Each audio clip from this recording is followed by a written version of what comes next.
welcome to Thug Notes. My name's Davion, and today's episode is on photosynthesis and cellular respiration. Alright, homie needs two things to survive in the hood. Homie needs to breathe oxygen, and homie needs to eat food. Yo, player, you can cop these two things from photosynthesis. You might think that photosynthesis only happens in plants, but nah. It also happens in bacteria, algae, and protists. Alright, homies, so this is how it all goes down. Water and carbon dioxide combine with light and yield sugar in the form of glucose and oxygen as a byproduct. Alright, homie, number one rule of surviving in the hood: know your gang territories. The light reactions hang out in the thylakoid membrane, and the Calvin cycle crime family live up in the stroma.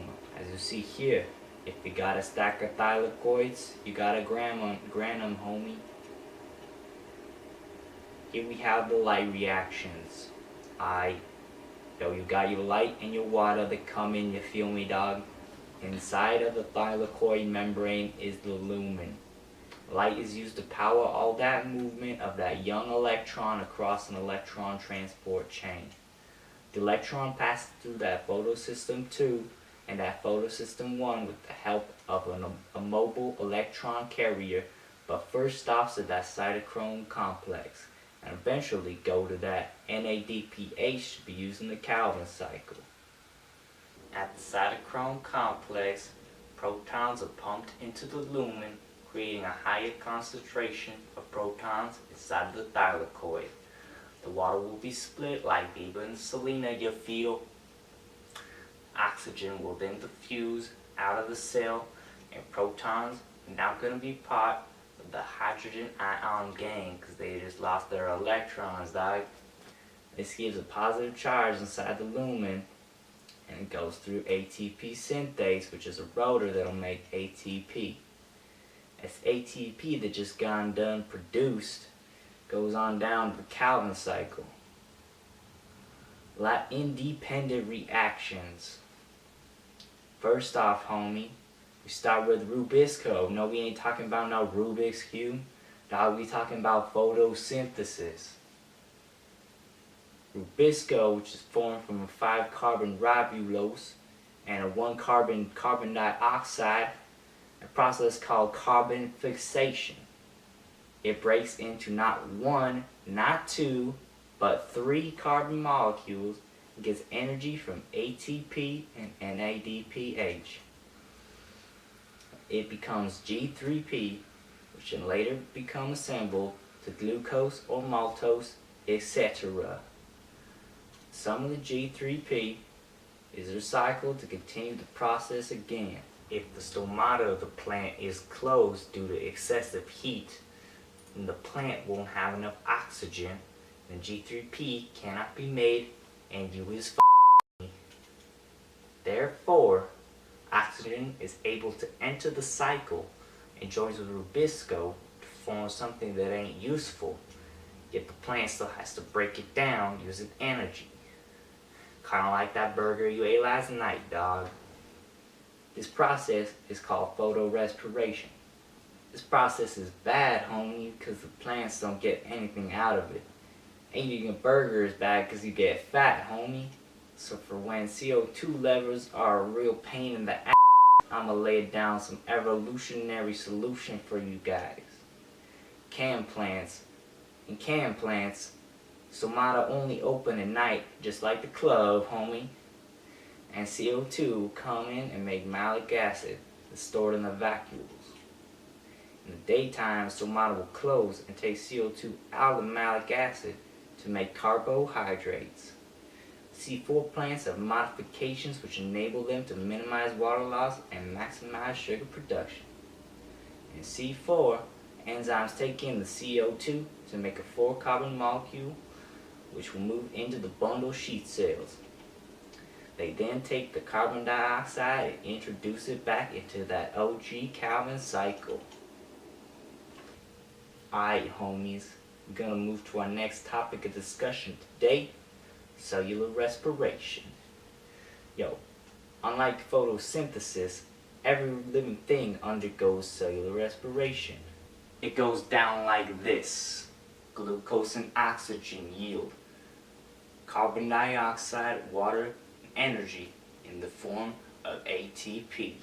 Energy forms from the hydrolysis of ATP into ADP and an inorganic phosphate, which releases energy used to power cellular work.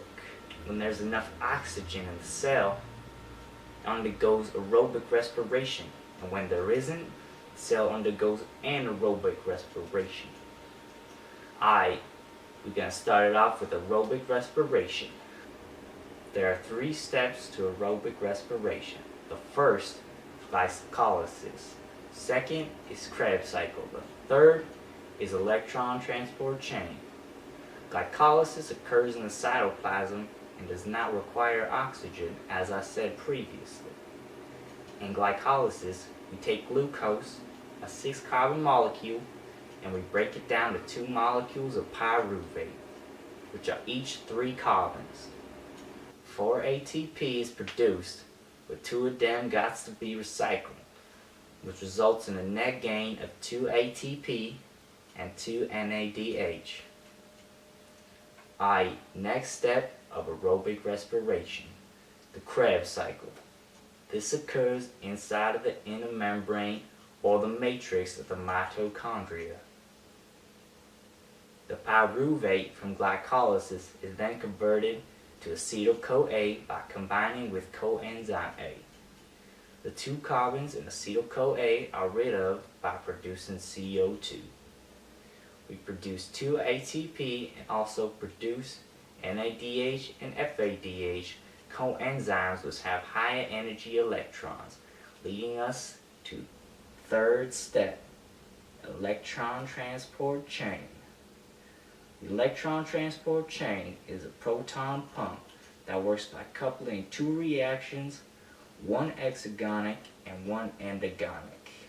Electrons flow down the electron transport chain, releasing energy used to pump protons into the intermembrane space, creating a high concentration of protons outside of the matrix.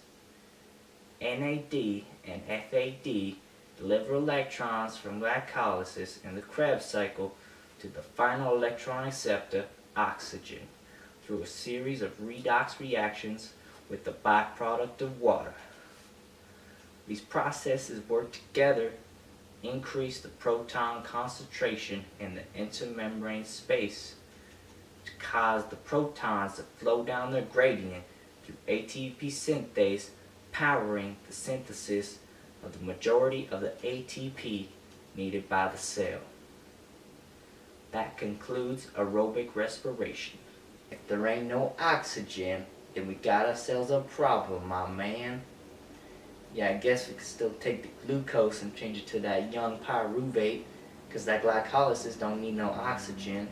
But the problem is that the electrons are added to NAD plus to make NADH. Since there would be no more NAD plus, the process of glycolysis gotta stop, alright? One way you could solve this dilemma would be lactic acid fermentation.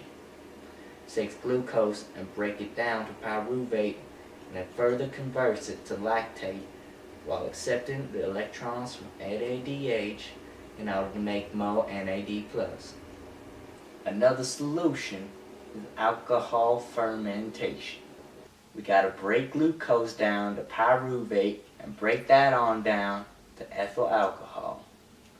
The difference here is that we also give off carbon dioxide in the process. Alright, that concludes our episode of Thug Notes. Thanks for keeping it OG with me on this episode, homies. Peace.